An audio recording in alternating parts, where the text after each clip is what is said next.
Hello everyone, welcome to the episode 5 of Friendfest. I'm here with my good friend, the Mickle Pickle. and I am Seista.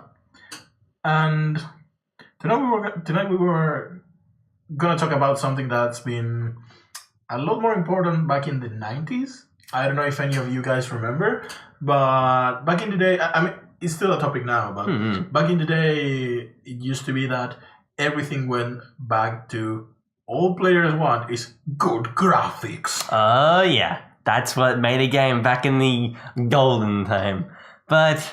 yeah, and for the record, Mike is using quotation marks to say gold sarcastically in case you can't pick it from his voice. We're not gonna... no, we're definitely now in a new era where games that don't have to inherit these exceptionally beautiful, gorgeous animation/graphics are able to stand up above those that have been in development for ages and have visuals that are absolutely drop-dead gorgeous.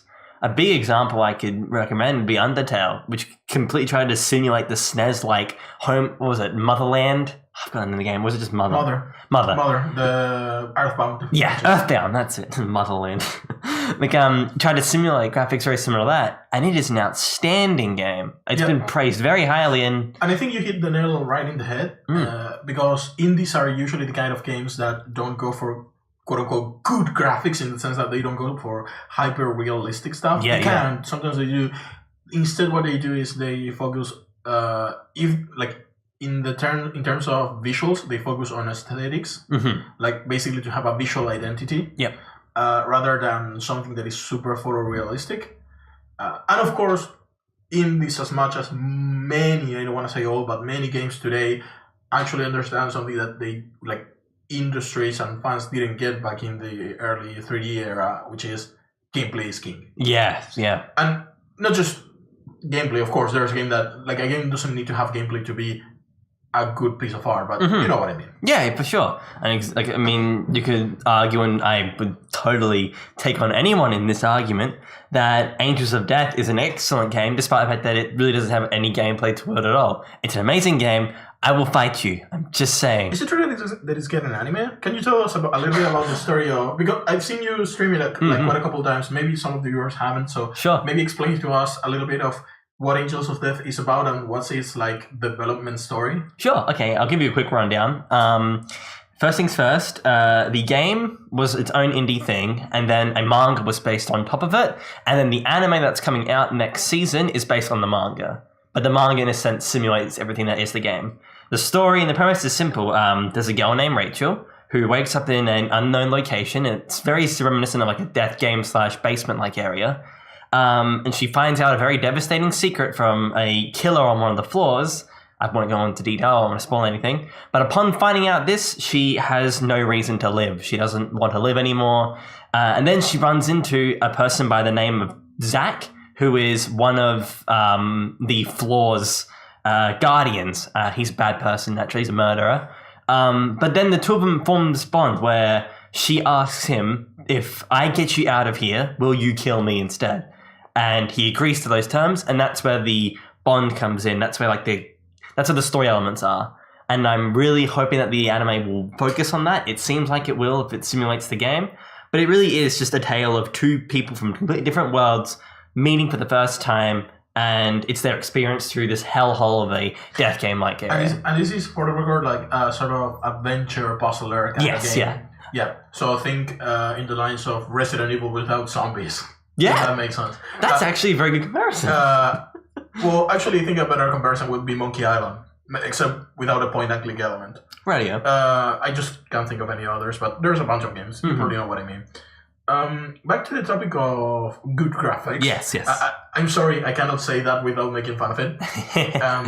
I think it's a natural part of human beings, in that we try to simplify things and make them formulaic. We try to express the success or the quality of an element as simply as possible, and that's where where the graphics element comes from.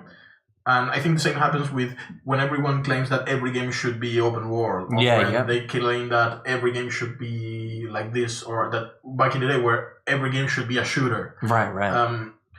And I think it's fine to like a genre. Like, I love Metroidvania, but I wouldn't want every game ever to be Metroidvania, because it just it doesn't fit every game, it doesn't fit every piece of art, every piece of media, and B, just because a game is gonna be a Metroidvania doesn't mean that it's gonna be good, and it doesn't even mean that I'm gonna like it. Yeah, for sure. Like, it's a little bit more complex, and I think that's the point. Yeah, and you actually mentioned something really interesting. It almost sounds like games themselves, well, the way in which we've created games has divulged stereotypes.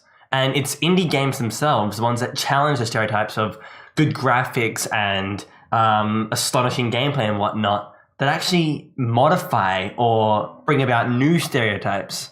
I think it's cool that we have these games that don't have to rely so much on visual elements per the storytelling one, or games that don't even need to worry about their storytelling and create exceptionally well fun games. And I think it's those games in particular that challenge the stereotypes that we've set for ourselves, that a good game must have good graphics. Yeah, this is not to say that big AAA games can't be interesting or different. Of course. But I feel like the world where you invest a lot of money into a video game forces you to try to do something safe because you need that money back to pay your employees. Oh, yes.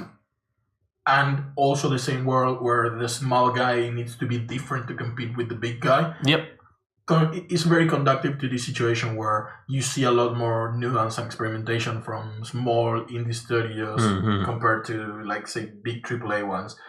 And, it's also like a little bit of a fad element. Like, if an open world game becomes super popular, like, we're gonna see more and more of those. If a shooter becomes super popular, back in the day, Call of Duty became super popular. But so many FPS games came out. Everything wanted to be. And for the love of God, don't you people understand that if you want to make a shooter because Call of Duty is popular, what you're gonna do is actually try to compete with the most popular game ever?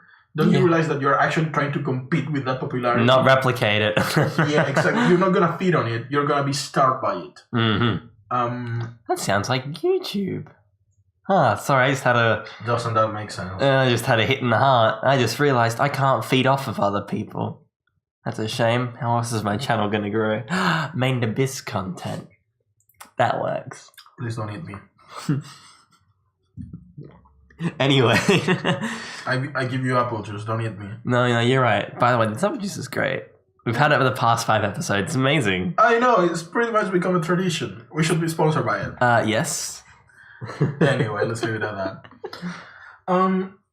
The thing is, I also don't think, like, a game can't be praised for its visual quality, if that makes sense, for its visual fidelity. Because there are games that are impressive by that, but I think it's very important to realize that this is like movie trailers. It's something that draws you in, but it's not the quality of the game unless you do something interesting and different with it. Yeah, for sure. Yeah, absolutely. Like an example would be like any RPG Maker game that's made by somebody, like Angels of Death, of course. You have like To the Moon as an example with I don't know, like some sprites are their own. Some people have gone in to take the time to actually create their own. But like some of the stuff in there is preset. Some of the stuff is what comes with the software, but they've optimized what they can do with it to make it look that much better and to play that much better. And this is a testament to the power of those engines. Because sure, if you do Unity, you can do a lot because Unity is designed to be an all-in-one engine. But RPG Maker is literally designed to be an RPG, but it's so robust and flexible that if you know some C#, if you know some... Ruby as well. Yeah, if you know also, like, for example... if you're good at art or know some Maya or other software that you can use for that, you can pretty much bend what the engine can do to your will. Yeah, for sure. And yeah, you're not gonna make a super amazing AAA mind-blowing game, but you can do something that is pretty far and away from what the engine is designed for. Yeah, and people love experimentation. Yeah. So. This is also like not something new even. Like this goes back to all RTS map editors where people used to do things like Dota. And even before that, they used to do crazy stuff with them. Like you would play RPGs in Warcraft 2. I don't know Warcraft 3, but I think Warcraft 3 and StarCraft 1, I think, there were like some maps that were essentially RPGs. Really? Kind of, like, it's still the same camera and stuff. Yeah. And nowadays you get like stuff that is very mind-blowing. Like, for example, there's this, I hesitate to call it a mod. I think it's more of just a map it's mostly a mod. For StarCraft 2 map editor, which is literally an MMO. Like a third-person MMO. That's insane. It is, I know. I think it's called StarCraft Universe, if anyone wants to go out and Google it. Yeah, interesting. Yeah, it's human potential, the scary thing. Yeah, especially for us, which are like hackable losers. Oh, yeah. Here on FrameFest, we be brutally honest with one another. Yeah. I think another thing that we should probably recognize is that graphics is not some, like, because I've been struggling to put this together, but I think my main point is that it's not the most important thing, but it should be something that is at least on some level relevant. Yeah. Because I would be a hypocrite if I said that graphics don't matter when I've tried to play Final Fantasy VII several times and never gotten past the initial... Oof, it still makes me mad, but I'm not gonna get mad at you, Martin, because we're friends. Friends communicate, they have differences. I've tried, okay? It's not my fault that the remake's been delayed again. The talk of graphics, so I can be pretty content with bad graphics, okay? I think the bigger problem with what's it called? Bad graphics of this generation is that I would define that as graphics without... Sorry, I'll probably pick up on that, so I'll start again.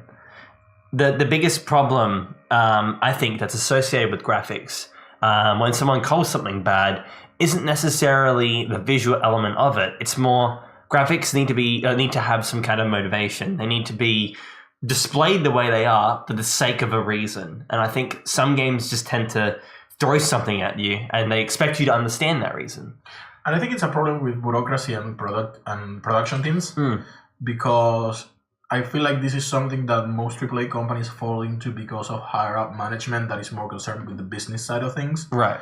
But I get what you mean. Like, you shouldn't make a game thinking only about how good your visuals are going to be. Otherwise, you're David Cage. Yeah. Hey. Yeah. No. Yeah. It's true. But kidding. I know he also tries to do interesting stories and be a good quote unquote interactive movie director. It's just he fails horribly. It's not his fault. It's not his fault that he's an idiot. I'm sorry, I feel like an ass. No, that's right. I just thought it was interesting because I was thinking about like Beyond Two Souls and how much backlash it's gotten, despite the fact that I thought like the storytelling was really good. Most of my hatred is directed to Detroit Become Human, though. Right. Not because I think it's terrible, it's just that I think it's terrible. Great segue. Say stuff. Great segue. Sorry. Look, we're all free to have an opinion. Come on, you know what I mean. Like, I know. The game is not unplayable. It's not something that makes me angry when I see or play it. It's just that it feels so incompetent and so unaware of its own messages and discourse. And most importantly, it feels so stupid. Some of the story and some of the writing is really good, and some of the characters are really good, and some of the actors are really, really, really. Like, there are some actors there that I'm like, you poor soul. But in general, at least when it matters the most, the writing, the story, the premise, and the direction is so mind-numbingly stupid. It blows my mind. Oh, you look so agitated. It's like I'm playing a movie made by Michael Bay, except that instead of being annoying and disgusting, it's even more stupid than usual. That's like a Michael Bay movie without explosions and like cuts to cameras like every less than a second. Yeah, it's like a Michael Bay movie with less explosions, less robots peeing on people, and more thinking. and more of Michael Bay smelling his own farts, thinking they're great. Okay, Martin, I'm finished. Do you need some time to just relax a little? You seem very stressed right now. No, the apple juice has got me. The apple juice is enough. It is very, very soothing. Wow. Okay. So, if we were talking visuals in those games in particular, okay, I can understand that there is like a discourse between the way the game is presented visually and the way the story itself is presented. So, from what I'm gathering, like the common misconception, the common problem in these games is that though visually appealing, the story is lackluster alongside writing that just tends to fall flat. I watched a video a couple days ago by Mother's Basement, my boy, about Detroit's subliminal message, right? And he has, like, if you haven't seen this video, basically he talks a lot about some of the problems with the writing, but mostly he talks about the problems of the racial metaphors that the game uses. Yeah, the disposition of its context. It's a big issue. And I think he's very right. Like, I agree with him 100%, and I think it's a very big problem morally with the game. But my hatred towards it is on a more simpler level, if that makes sense. I think the topic that he explores is more important, but I still cannot look past how stupid and self-important the premise seems to be. Because who would ever, for the love of God, we should learn this already. Every science fiction writer ever, please learn this already. Never would anyone make an AI in such a way that they cannot understand that AI can become self-conscious. Mm-hmm. If you make an AI that can actually become self-conscious, unless someone else tampers with it, you're 100% knowing that that's possible. With the exception of positronic brains, which, again, an element of Asimov's science fiction that a lot of people use for this premise, but they all use it wrong. Like, positronic brains don't work that way. The way Asimov made positronic brains is essentially it's a human brain, so it's already autonomous. It's not something that can become autonomous. It already works like a human being, with the exception that the rules hard coded that prevent it from harming humans. Interesting. So, I mean, like, even though like the coding there is different, it brings to mind the game Deus Ex, where like that game tries to bind both human and AI in one.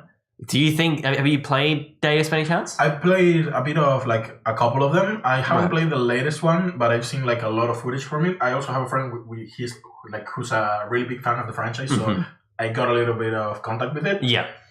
And I think Deus Ex is, like, a very interesting franchise. Gameplay-wise, we can talk all day. Like, that's a set apart. Like, there's a lot of interesting things to be said about, I forgot the number. 50, what's the number that's usually used to represent interactive sim games? I have no idea. 50210? No, I don't remember. But the point is that those kind of games that are like sort of playground where you solve problems in interactive ways and you have a lot of tools to do that. They have a number that is associated with them for like fans of the genre and people who interact with it a lot. So think games like Prey or like Dishonored, stuff like that. Gameplay wise, like there's a lot of interesting topics about the Deus Ex franchise in that element. Sure. More philosophically, which is what we were talking about, I really like the idea of a franchise enticed by the concept of transhumanity, and this is not a complaint. Like, I think Deus Ex is fine as it is in this respect for the most, like, with the caveat of a couple hiccups. But I wish there were more things like Ghost in the Shell, where transhumanism is more of a positive future normality, if that makes sense. Okay. I think that's like a little bit more interesting, a little bit less common, because everyone talks about dystopia, but there's other options. It's very interesting. Though I'm not going to move on just yet.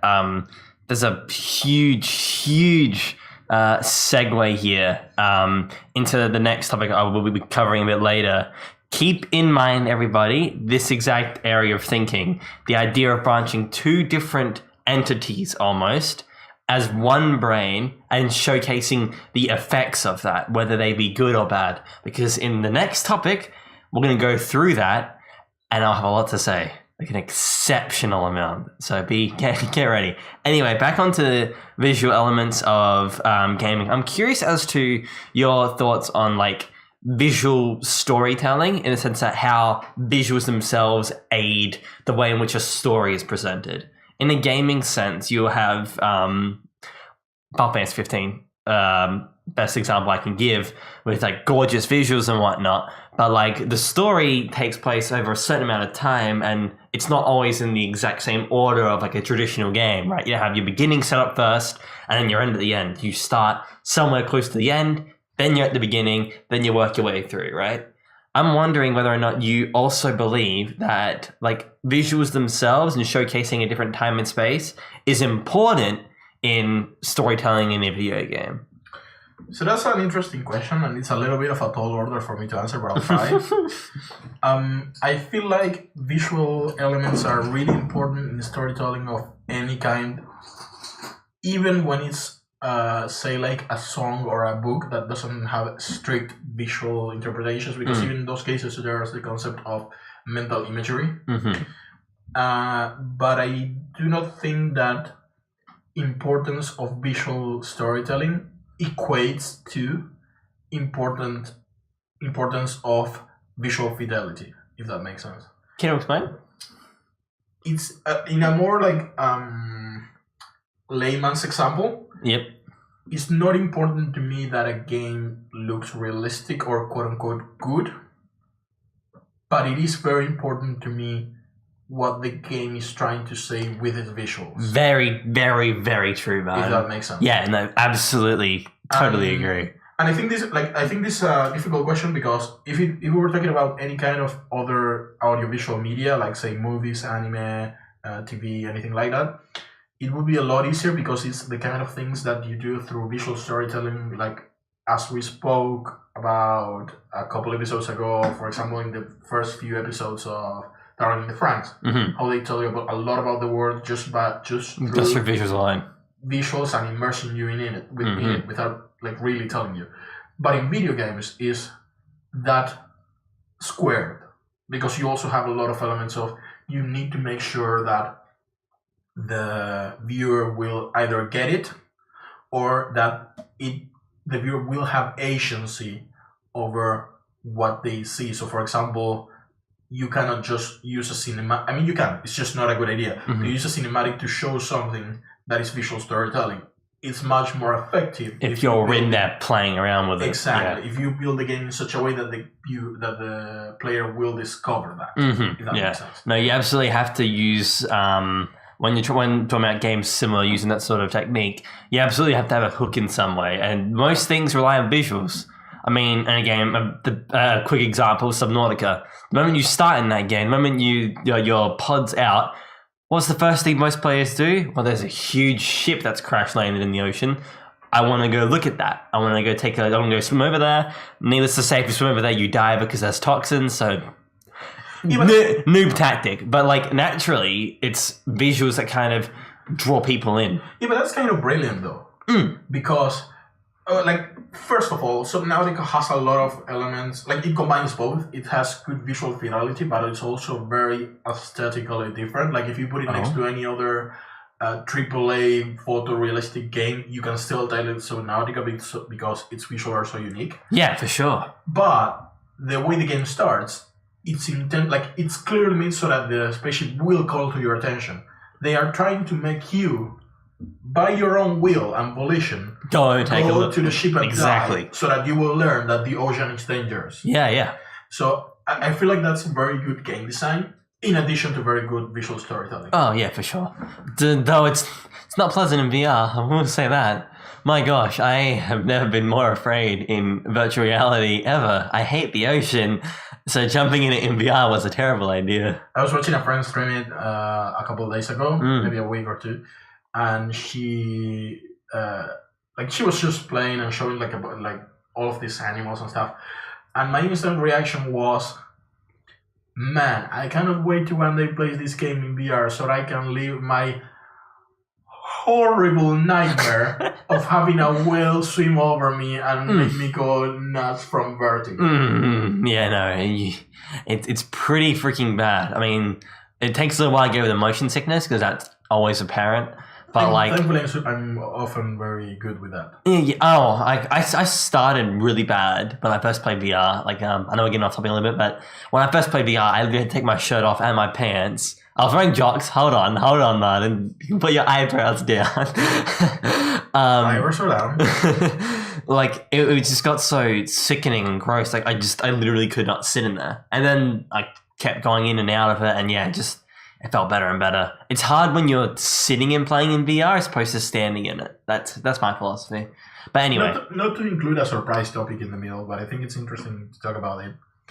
I think that's the biggest problem with VR right now. I think VR, to be truly successful, it needs to overcome two big things, which is the motion sickness problem and the price problem. Price. Yeah, and the price is like multifaceted too, because you also gotta have a proper hardware to run it and stuff. Yep. It saddens me because some 4-ish years ago, I made a bet with this same friend that like she had just come back from a convention and was super crazy about VR being the future. And I basically made a non-consequential bet with her that I think we said 3 years from then, she said everyone would have VR, and I said like, no freaking way. There's no way this is gonna have the normalcy of a console. Yeah. And it saddened me to be right. Oh, Martin. Because I really wanted it to be successful. Yeah. But even now, I feel like it's a luxury, and I'm scared that it's maybe even becoming a gimmick, to the point that, like, how many of your games, like percentage base, do you play on VR? Oh, let's see. Because you own a VR. Yeah. I play about 6 games. Out of? A library of 140. My point exactly. So you play roughly 4% of your games on VR. Wow. That's really bad. Oh, yeah. Really bad for something that is struggling to keep the prices down. Maybe it's a chicken and egg kind of situation where if the prices drop down, there will be more games for it. But the prices are waiting for more games to be in it, so that it becomes popular, so that more people buy it, so it's safer of an investment, so that the price is lowest. But it feels to me like a never-ending cycle. Like, yeah. I'm really scared that VR is gonna go not necessarily away, but the same way of 3D TVs, as in some people have them, but they're not really important. And the fact that like right now, we consider it to have like an insane amount of possibilities, but as sales go down and they become more and more expensive, those possibilities will be put to an end because they're not making enough from it. Yeah, which is scary. There's also something to be said about experimentation, as in there's always the wait for some, because it's a new hardware. It's more than just a new hardware. It's a new medium. So there's always the wait for someone to crack it, to find a way to make it fascinating in a way that exploit all of its unique qualities. Right. But until that happens, its success is limited by the number of people who are willing to take that risk. No, that's very true. Sorry, I didn't mean to depress you. No, look, I mean, you gave me a reality check. I have a lot of games. But look, don't worry, we all do. We all have those never-ending Steam libraries that make no sense, and we're like, when are we ever gonna play this game? Why did we buy them? But it's not our fault. When the sales are on, you have to commit. You just have to. You have to. Exactly. You can't be that one guy who doesn't. They're not selling you games. That's just a pretense to steal money from you. Alright, okay. I think we'll move from gaming now. To our next topic. So, I mentioned before the idea of 2 different entities becoming one, because there is one anime that feels like such a weird poetic way to start this topic, but go ahead. There's this one anime that started off exceptionally well, And then one thing led to another. Its second season and third season were moved to a different anime corporation, and they botched it. Like, completely botched it. Do you care to put on blast the anime in question? Guys, forgive me, because I know there are people out there who do love this anime. Tokyo Ghoul. This anime was huge. It's really, like, the manga is exceptional. I hate to be that guy, but it is. First season, visually stunning. There were moments in there that needed hard-hitting animation, that needed time, and its payoff was good. Okay, so for the record, you're talking entirely from an execution point of view, not from a direction, but rather more animation stuff.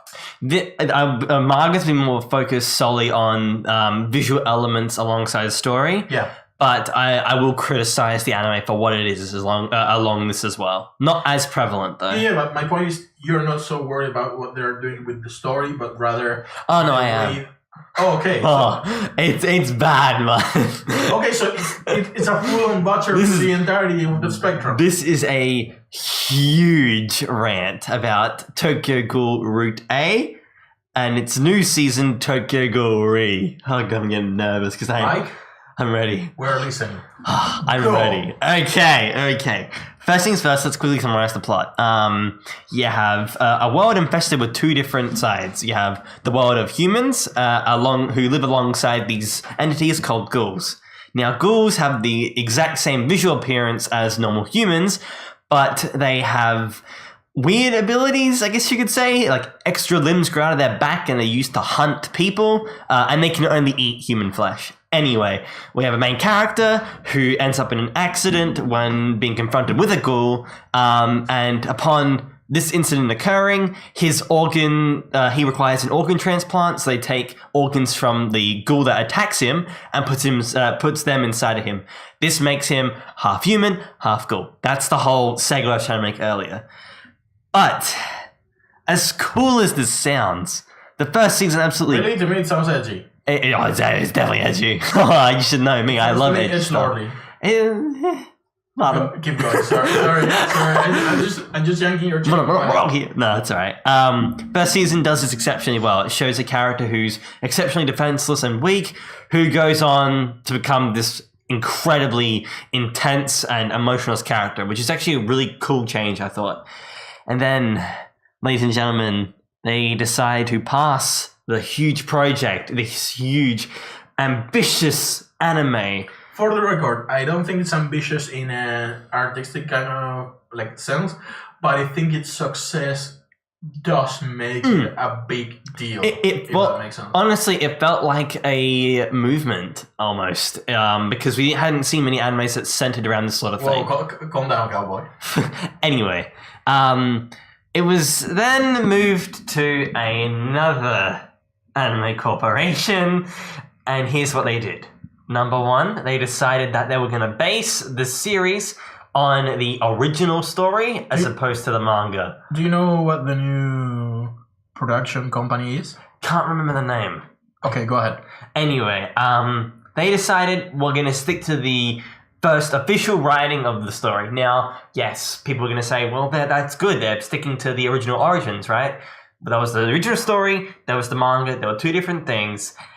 They should have just gone with the manga, because the story, just because the story is original, does not mean it's good. It's also important to know that whatever decision you make has to be conscious of the medium, because just because something is changed when it's adapted to a new medium, that doesn't automatically make it bad. Exactly. Like, sometimes the change is for the better. Yeah. But in this case, it literally just felt like a slap in the face to everyone who was watching the anime, being told, by the way, if you don't like this, you should just read the manga, which felt so stupid. Anyway. There are bubbles forming in the corners of Mike's mouth. So, let's move on real quick now to the big problem I have. Tokyo Ghoul Re. And not as bad as Route A, which was a season prior, but still not good. I made a video a while ago on my official Megabigo channel.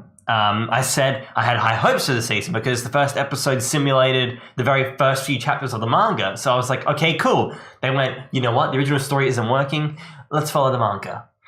To an extent they did, but they also didn't. That's not the biggest problem I have, though. The biggest problem with was that it was a way to bring back an audience, and they completely ignored the interests of the audience by destroying the one thing that made Tokyo Ghoul really good. My favorite, by the way, spoiler territory. My favorite character or iteration of the main character is a guy named Hayes, right? And he is a ghoul investigator. I thought he was really good because his writing came off as he was very he seemed real. Like, he would make jokes when necessary. Down to the ground. Down to earth. Yeah, down to earth. He was normal, but he had that like light side of a situation, which I thought was a good blend into a very serious anime like Tokyo Ghoul. So basically it's a character that is multifaceted in the sense that it has those rough, hard-boiled elements, but it still has a side that makes it more believable. Yeah, exactly. And they pushed it. They pushed it so bad. I just could not believe it. The first episode gave me so much hope, and they just destroyed it. Like, it actually emotionally and physically was draining to watch. My drink level just... yeah. Whew, sorry. Now, I want to quickly make my interplay here because this episode is more focused on visuals, right?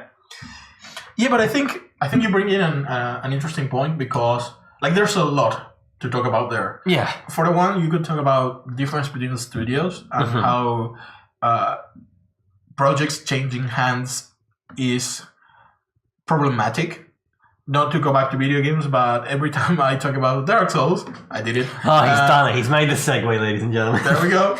I did it. The two games, the game that people hate the most in terms of lore is Dark Souls 2, and the game that to me has the most problems in terms of lore is Dark Souls 3.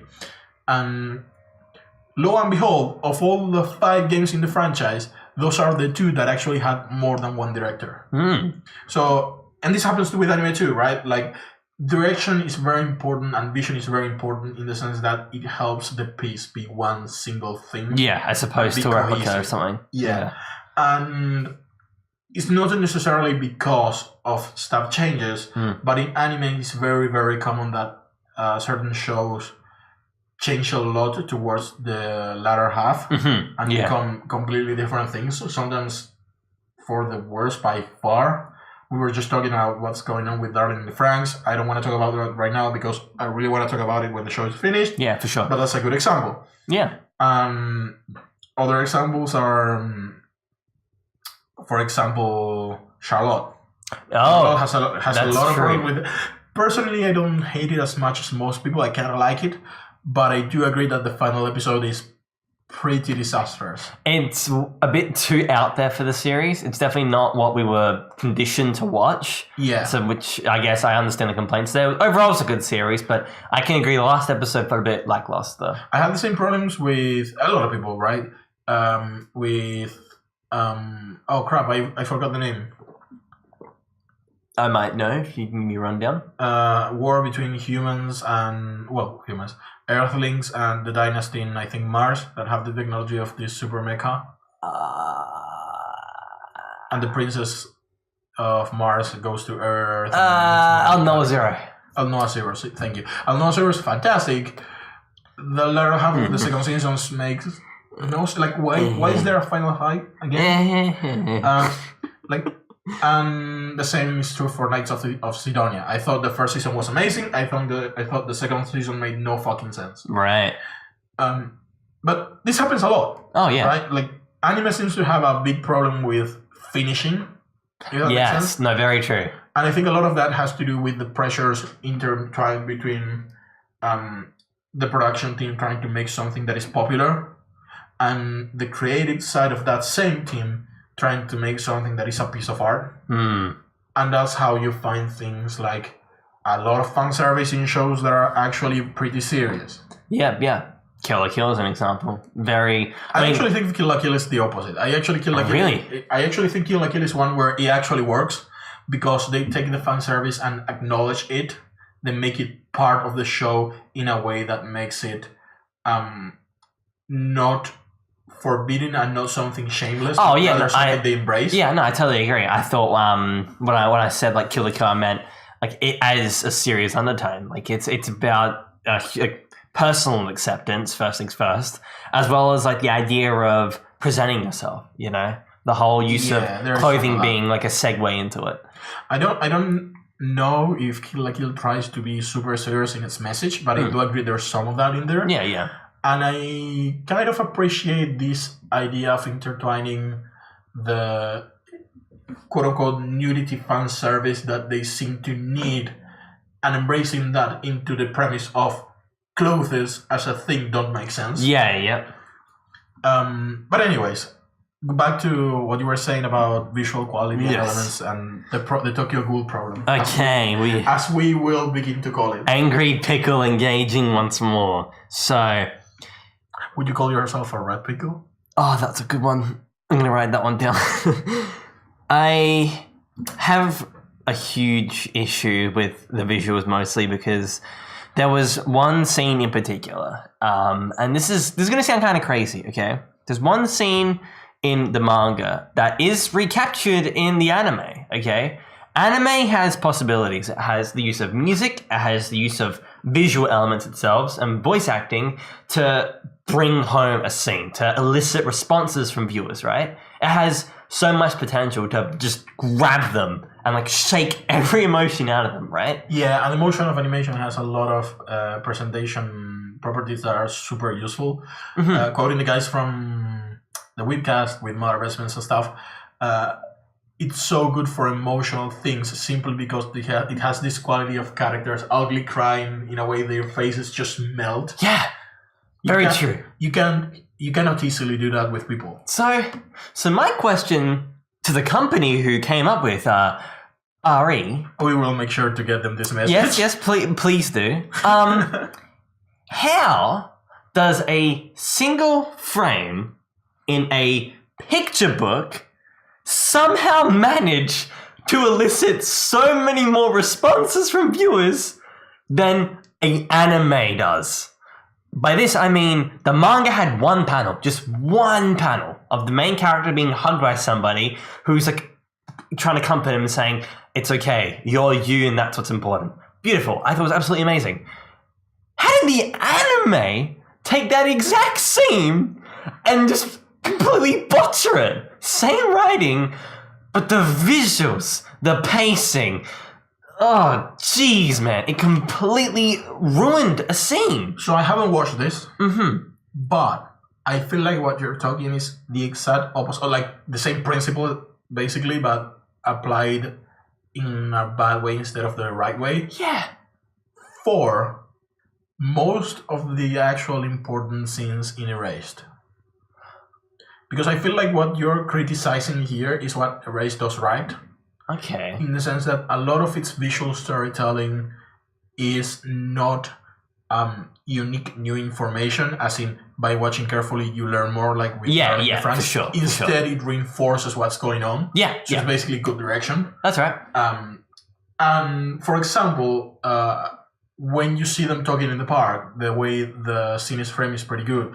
When you see Kaho, I think the name was, having her first proper family meal, the way that's directed, beautiful scene. That's brilliant. Yeah, absolutely. The point of view with the blinking and the time passing, I think that's one of the most brilliant direction decisions that I've seen in anime in years. I think brilliant direction in any sort of media, honestly. Like that scene in particular was absolutely wonderful. And I haven't read the manga, but I'm pretty sure that if that scene is there, it's not done in the exact same way, and that actually probably, like, I don't want to say that it's bad in the manga again because I haven't read it. But you'd say like the anime one-ups that one particular scene because of what it does. Kind of. Like, I don't think the manga can possibly be on the same level, even if it's good. Yeah.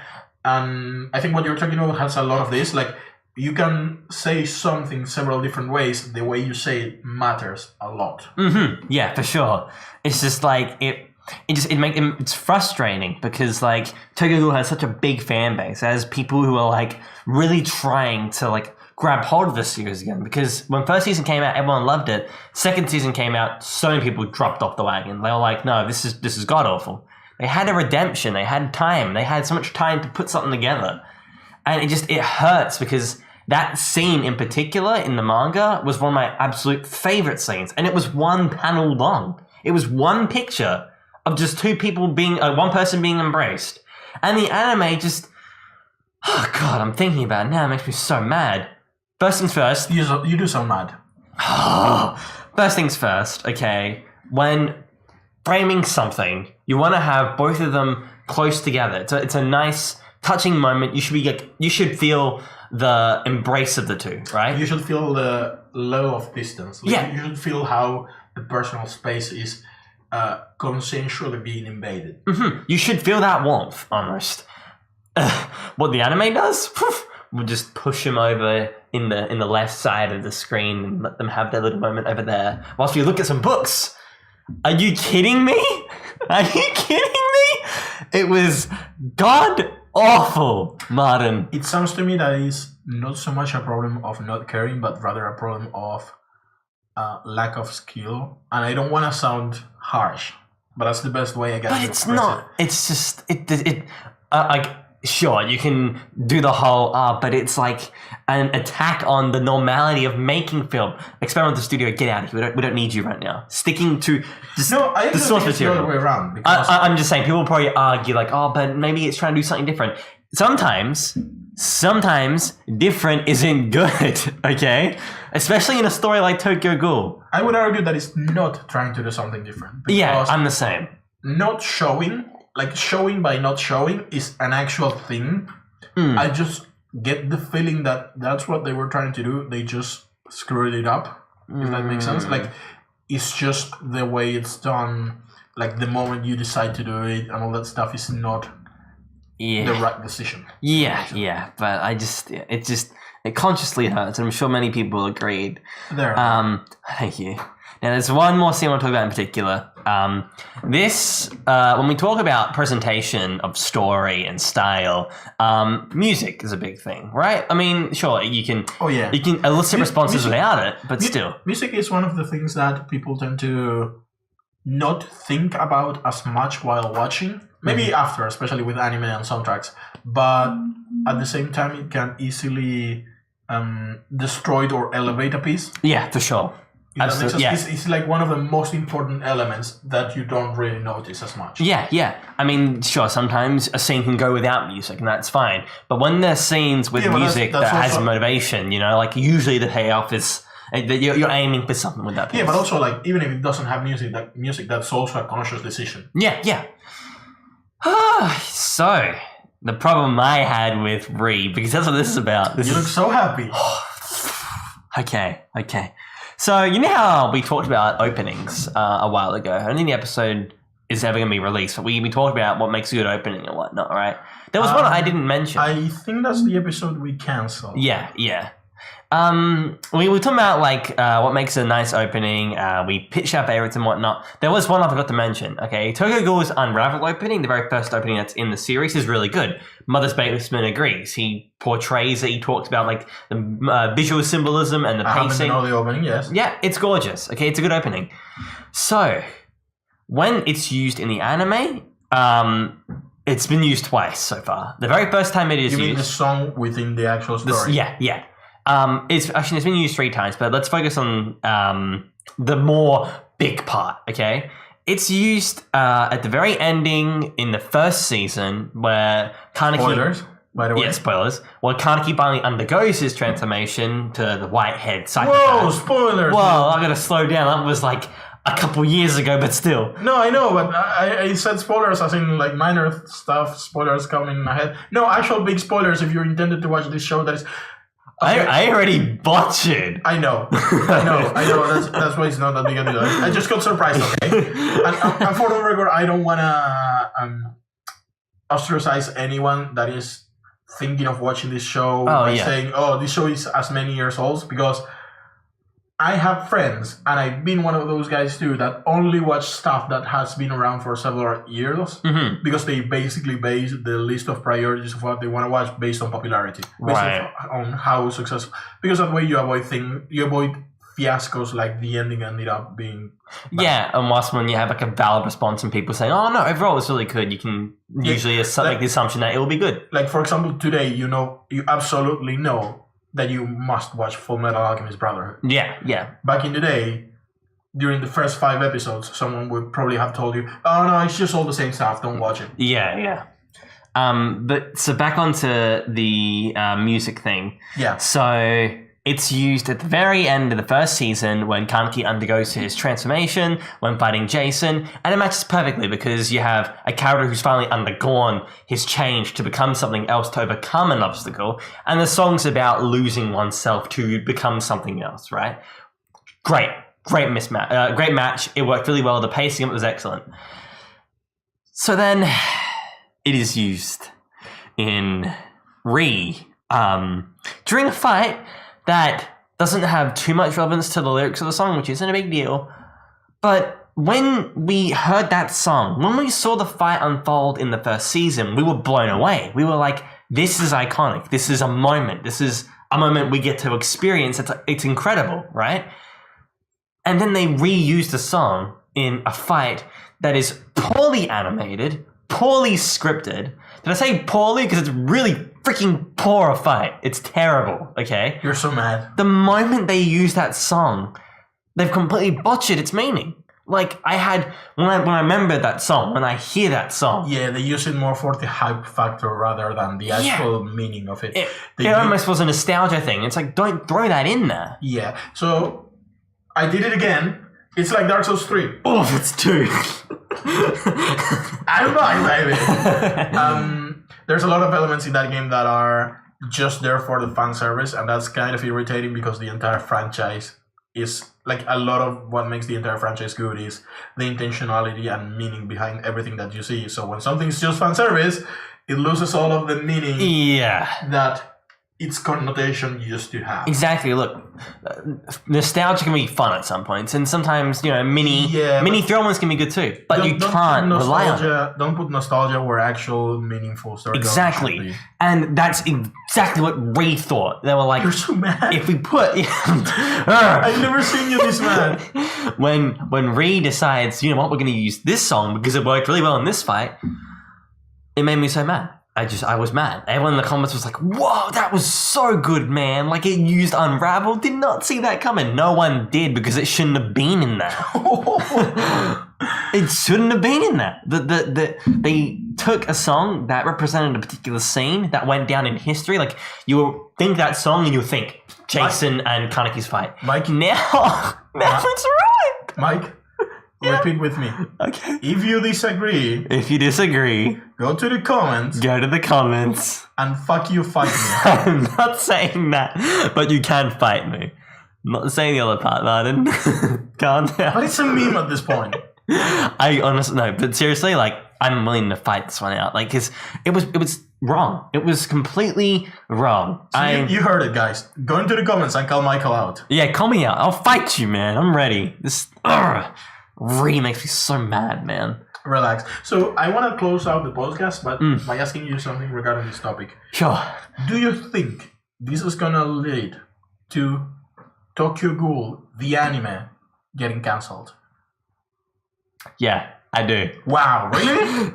It has one more. It has another season that's been lined up and ready to go that will be released in October. Yeah, but like, I'm supposing the same problems continue on. I don't believe the show is going to be able to redeem itself now. I don't. But here's the thing, though. I'm not asking if you think the show can get back from being a place that you mean the flat out cancel. What I'm asking is, do you think this is gonna make the show so unpopular or the fans so mad that the show is actually gonna get cancelled? Yeah, absolutely. I don't doubt it. This series has thrived, and admittedly, it wouldn't be the first show that gets just like canceled halfway through the story because of quality degradation. Yeah. But I'm amazed. Like, this must be really bad. I can't stress it enough. Like, it just it had its chances. It had its audience. It lost it slowly. It's still losing it now, and I guarantee you, it's going to lose it after next season. we're gone. Join me in this movement. We're out of here. Onto the manga. I hate to be that guy, but the manga is so much better than the anime. Mike has metaphorical. Oh, your face. I'm gonna let you do the conclusion. So, my friend Mike here has metaphorically stormed out of the Tokyo Ghoul building. I'm gonna kill myself. So, I'm gonna say now thank you for joining us. What happened, Tokyo Ghoul? I have been Say Stuff. And I'm here with my depressed friend. The freaking Mickle Pickle. And you can find us at...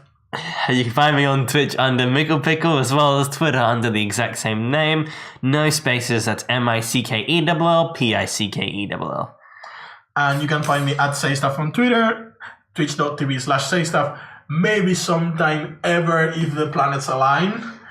And hopefully you will find Mike in the future if he doesn't kill himself before getting home tonight. And also you can find this podcast on youtube.com/framefest. Mm-hmm. That's our new home. Mm-hmm. And we hope to see you next time. Take care, everybody. See ya. I'm so mad.